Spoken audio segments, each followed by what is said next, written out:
Hare Krishna. I thank all of you who are regularly watching this weekend wisdom series on Bhagavad Gita. We are continuing our discussion on chapter 5. So far we have covered up to shloka 5.22 and today we'll discuss from 23 onwards and we will be concluding chapter 5 discussions today. And the name of the chapter is Karma Yoga or Action in Krishna Consciousness. So some of the practical tips that we are discussing, how we can execute this Krishna consciousness in our day-to-day life. And in today's session, we will be covering three aspects. The focus is on three aspects. The first aspect is about the principle of tolerance. The second aspect is on the concept of liberation.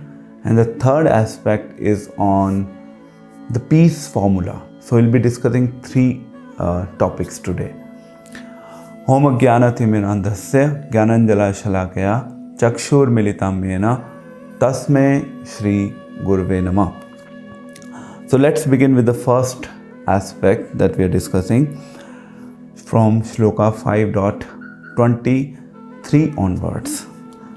Shaknoti heva yam sodum praka sharira vimokshanat kama krodha dabhav vega sa yukta sa sukhi nara. Translation and commentary by Srila Prabhupada. Before giving up this present body, if one is able to tolerate the urges of the material senses and check the force of desire and anger, he is well situated and is happy in this world. So we all know the current focus of our life is on sense pleasure. We all want to enjoy things, and there's the urge or there's a force that basically pushes us to enjoy the pleasures of this material world. And this urge of material enjoyment, it does not just originate from our current life, but since we have been practicing this habit of material enjoyment since life after life, birth after birth, we have accumulated this tendency of material enjoyment, and that's one of the reasons that it is difficult for us to have a control on these urges. But this practice is there of enjoyment, but we have a solution, and there is a solution available to us, that this human life is being given to us. In this human form of life, we can learn to tolerate. Let's talk about the different examples of this word when it comes to the principle of tolerance. We tolerate the extreme situations in our life. Like right now, we are in Delhi. Gradually, this weather is getting more and more colder, and then it's very cold, and we tolerate. And likewise, when summer comes, then we tolerate the heat, the scorching heat we tolerate. Likewise, when we move forward, then we also tolerate a lot of other things. For example, we tolerate people in our relationships. At times it's difficult to deal with people in the society, but still we tolerate them. So tolerance is a part of our life. We cannot get rid of tolerance. We tolerate and then we go to office on a regular basis. We work. It is not easy for a person to go to office on a daily basis, but still we tolerate because of some other necessities of life.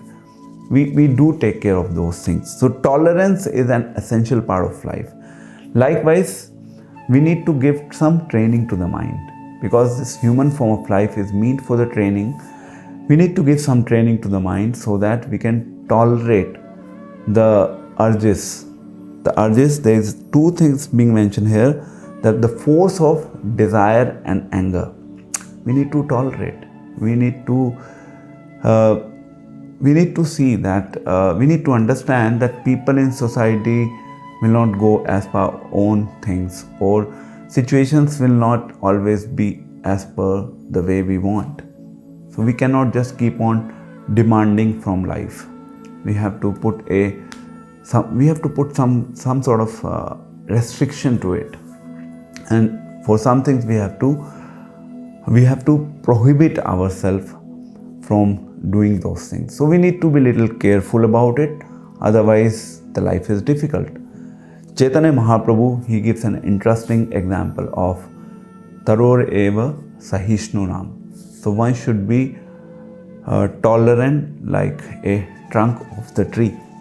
This is the best example, because the tree is always standing at one place, irrespective of how the weather is, how the flow of the air is, whether he's being given sufficient food or not, whether anyone is taking care of the tree or not. Tree is always standing still, the trunk. And that gives us an interesting lesson in life, that we have to tolerate many things in life and we should continue the momentum. Likewise, we need to tolerate the unnecessary desires that keeps on getting accumulated in our mind, and that requires a little practice and training.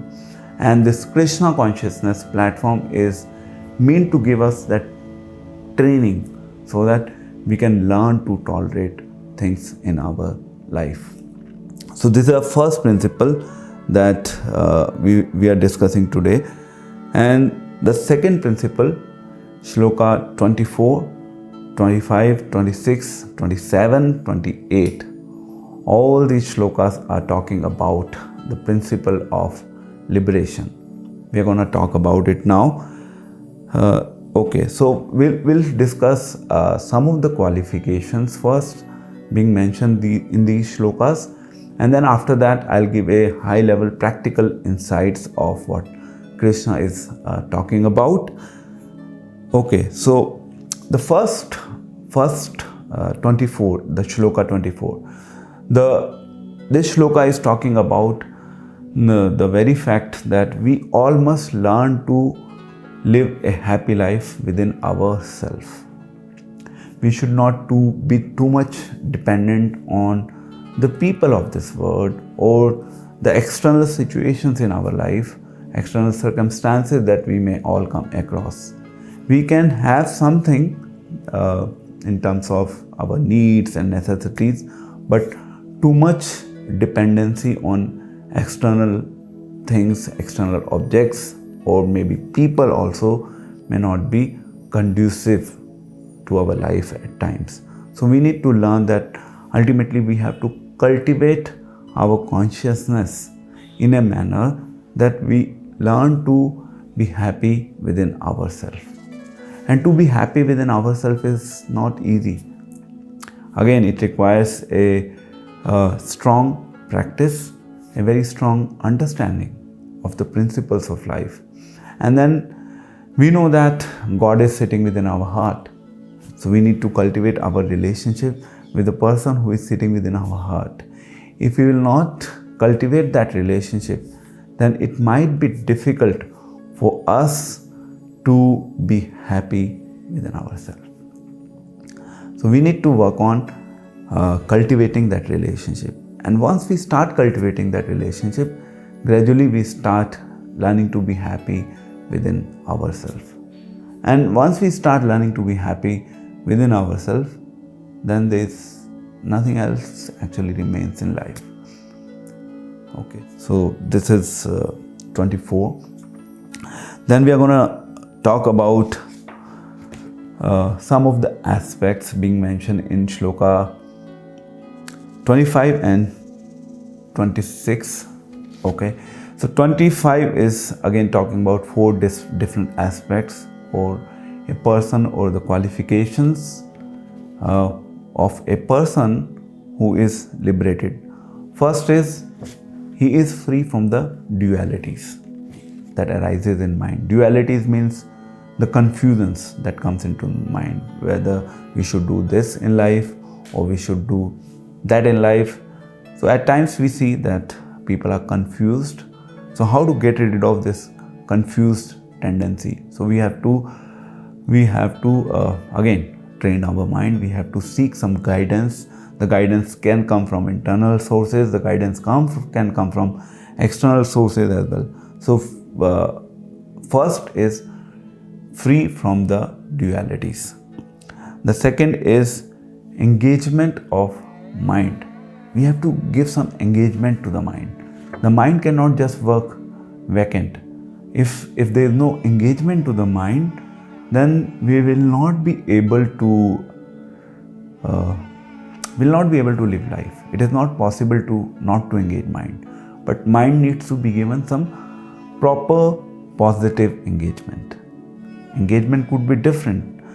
Different types of engagement can be there. Someone may engage mind in enjoying the objects of this world. Someone may engage mind in understanding the pastimes and qualities of the Lord. Like we are talking about this philosophy of Bhagavad Gita. So we are engaging our mind, we are engaging our intelligence. So this engagement is important for the mind. Then the third is the welfare of other living entities, welfare of the society at large. We need to think how we can think about the betterment of this world. And then the fourth is freedom from the sinful life. It is also important because there are a lot of reactions that comes in our life, and those reactions always diverts our aim of life. So we need to reduce this tendency of committing the sinful activities. If we'll keep on committing the sinful activities, then we will not be able to get liberated from this world. Now coming to the shloka 26. In shloka 26 there are 5 aspects being mentioned. So one is anger, another is desire, third is self-realization, fourth is self-discipline, and fifth is endeavor for perfection. So we all have to focus on this. We have to live a life free from anger. Like we talked about this principle that if we learn to tolerate people, okay, this person has come into my life not just by chance. It is some arrangement. Maybe if this person is really disturbing me too much, okay, fine, I might have disturbed that person at some or other phase in my life. It just does not happen ever one side. It is always reciprocal. Either I might have disturbed in some way or other. So it's all reactions coming in. So we have to tolerate people, and we don't have to be angry. If some situation has come in my life, it is actually a byproduct of my activities, my actions that I have performed in the previous lives. So there is nothing to be angry for. And desires, as I mentioned earlier, that we have to have some check and balance over what we desire in life. We cannot keep on desiring anything and everything of this world. Because if we desire anything and everything of this world, ultimately it will become a cause of bondage. It will create more problem because some desires will get fulfilled, many desires will not get fulfilled also. Then how you are going to deal with those situations? And then third is, we talked about, is self-realization. What is self-realization? Self-realization is just to understand this basic fundamental fact of life that I am not this body, I am spirit soul. Now theoretically we may accept this fact, but practically to realize this concept, it can take even lives to come to this realization. But at least let us accept theoretically and start working in that direction. Let us not just keep on wasting our life just to take care of the body.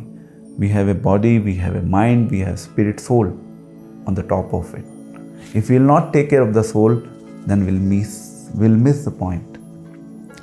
So self-realization, living a disciplined life, self-discipline. Again, self-discipline is the need of hour, because the society that we live in today, we all know that we all have a very busy life. So how do we deal with this busy situations of our life? The best, the safest mechanism of dealing with this busy situations of our life is to have some discipline. If we'll have discipline, then okay, we'll decide, yes, this is what I am supposed to do at this hour, this is what I am supposed to do as this hour, and let us not waste our time. The last is endeavor for perfection. Perfection is what? Perfection is that to understand that yes, I am a servant of God, it is my duty to serve Him, and I work in that direction, and then I am endeavoring for perfection. So simply by adding this service aspect, we all serve in this world, and we all need services from others in this world. We all cannot live in isolation. So we need to add this element of service to God. As soon as we add this element of service to God, means we all are endeavoring for perfection. In simple terms, there could be many other explanations to it. Okay, so these again, Shloka 26 talks about these 5 aspects of liberation. Now something on a practical side. So it's not that people who are practicing Krishna consciousness, they do not suffer, or they're not going to die. That's not going to happen. We can understand it with this, with the help of an example. There's a cat. So cat also carries sometimes the kitties or her child in her mouth, and the child is taking pleasure in that. And then the cat also carries the rat in the mouth, and rat's life is going to be finished, but the kitty's life is going to be pleasurable because mother has been holding the kitty. So likewise, the devotees who are practicing Krishna consciousness, they do not have any danger even after this life, because even after leaving this body, they are going to the kingdom of God. But other people who are not practicing this philosophy of Bhagavad Gita, they are being again thrown into this material existence, which is ultimately full of sufferings and troubles. People may question that, okay, I don't see any suffering, I don't see any trouble in this world. The reality is, it is troubling, whether you see it or not. As the time progresses, we all realize that this material world is full of troubles. And then the last point that we talked about on this Shloka 26 is that when we talk about the greatest welfare activity, so greatest welfare activity is to chant. So first is to chant ourselves. Obviously, we need to consider what is the best activity for our welfare. Once we understand that, then we have to chant for the welfare of other living entities. We have to give some honest time of our life for the welfare of other souls on this planet. And that we understand once we understand the importance of it in our day-to-day life. The practice of Krishna consciousness. If we understand the importance of practicing Krishna consciousness in our day-to-day life, then we can share that practice with others, because it has tremendous benefits of its own. As the time progresses, with our involvement and engagement, we realize that yes, it is powerful. It is not just a mechanical endeavor, it is really working in my life. Okay, now there is a concept of universal brotherhood that comes into the picture. When we talk about helping others, or when we talk about doing something for the welfare of the society. Then we also talk about this Vasudhaiva Kutumbakam, or we talk about the universal brotherhood concept, wherein we are supposed to help people, and it is the need of hour. We cannot ignore it. But yes, we need to understand that ultimately, who is a father? We want to help everyone as brother and sister, but we should know that who is the father. If we are not aware who is the father, then we will not be able to help others. So help requires first understanding who is the father. Then only we can help our brothers and sisters. All right, let's move on. Now we'll talk about, we are skipping 27 and 28 because it talks about the different yoga postures or the yoga practices that probably will cover in chapter 6. So different yoga processes that one follows to liberate this life, to get liberation.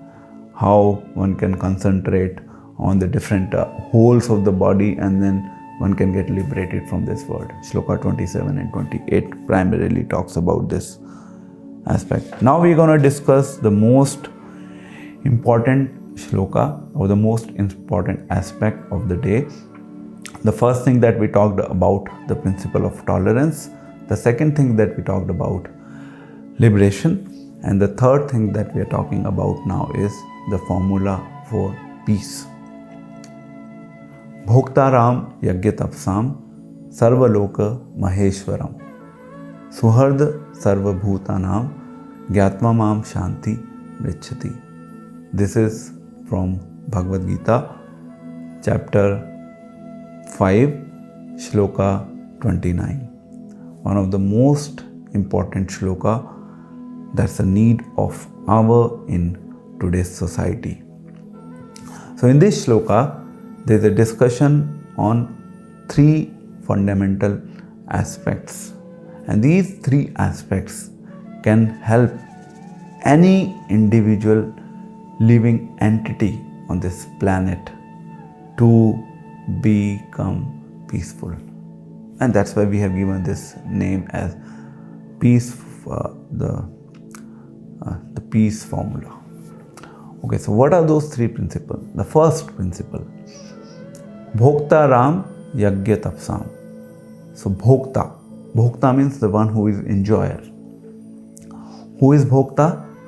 So here Krishna says in Bhagavad Gita that I am the enjoyer. Okay, so we now we need to do a check and balance, whether we think Krishna to be enjoyer or we think ourselves to be enjoyer in our life. So Bhokta Ram Yagyatapsam. And then the second word being used there, Sarvaloka Maheshwaram. That means Krishna is a controller, Maheshwaram. Controller, it's not just he is controlling everything because he is superior. He is superior to demigods. He is superior to all of us in this world. So, controller, that's the second aspect. Bhoktaram Yagyatapsam Sarvaloka Maheshwaram. And what is third? The third is Suharda Sarva Bhutanam. He says that I am the friend and well-wisher of all living entities. Now when he is acting as a friend and well-wisher, do we consider him as our friend? Do we consider him as our brother? Do we consider him as our well-wisher? Because whenever we say that someone is our well-wisher, the well-wisher will always think about our benefit. So Krishna is thinking for our benefit, and that is why he wrote this Bhagavad Gita, because he wanted to help us. So 3 things, enjoyer, controller and friend. Simple. So CEF. Now we can be a subordinate enjoyer because we are part and parcel of the Lord. As soon as we connect ourselves with God, we become subordinate enjoyer. Then we can be maybe subordinate controller also if we take everything as a very like whatever we have in terms of the possessions of life, I am simply acting as a custodian of it. It's not that I have to renounce those possessions, but I simply act as a custodian of those possessions in life. So this is control, because we have been given control by God only. So we have to act in a manner that we control. So we act as a subordinate controller. Like if someone is being given a place someone is living on a place for rent. So in a way that place belongs to that person, and he ensures that the place is being well taken care of. He is not the absolute owner, but he takes care of everything, he enjoys everything, but he knows that the ultimate owner of it is the landlord. Okay, the last thing, so enjoyer, controller and friend. So when God is a friend of all living entities, we also cultivate this consciousness of being friend to all living entities, all humans in the society, even the animals, the plants, the birds. We become friend of everyone, not just humans. Again, this requires developing our consciousness in that direction. So Bhoktaram Yagya Tapsam Sarvaloka Maheshwaram Suhard Sarva Bhutanam Gyatva Mam Shanti Mrichati. So here Krishna is talking about the peace.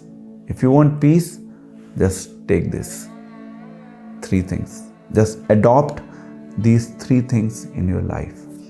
The day you adopt these 3 things in your life, you become peaceful. And once you become peaceful, then there is nothing else to be really attained in life. And then once you become peaceful, then we talk about bliss. If you are not peaceful, you cannot be blissful. You cannot really be happy. So to be happy, one has to first become peaceful. And to become peaceful, these are the 3 principles that one needs to adopt in life. And Krishna consciousness is meant to, ultimately practice one to adopt these 3 principles in life so that one can live a peaceful life. Thank you very much. Let's continue the momentum, and we'll have a next session on the coming Sunday. Hare Krishna, Krishna Krishna, Hare Hare, Hare Ram, Ram Ram, Hare Hare. Jagat Guru Srila Prabhupada ki jai.